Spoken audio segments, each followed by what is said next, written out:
दोस्तों आपको बता दूं, अबू धाबी के लिए बहुत ही बढ़िया रिक्वायरमेंट है जिसका क्लाइंट इंटरव्यू 23 अक्टूबर 2024 को होना है, यानी इसी 23 अक्टूबर को, जिसमें plumber, electrician, ductman, AC technician काफ़ी अच्छा रिक्वायरमेंट है।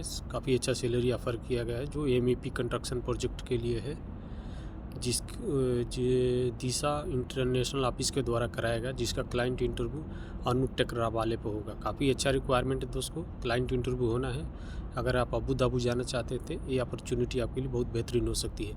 फुल वीडियो जाके देख सकते हैं दोस्तों, किस किस कैटेगरी का क्लाइंट इंटरव्यू होना है। अगर चैनल पर नए हैं तो लाइक और सब्सक्राइब जरूर करके रखिए, क्योंकि जॉब से रिलेटेड जब भी बढ़िया से बढ़िया इंटरव्यू आता है तो मैं पोस्ट करता रहता हूँ।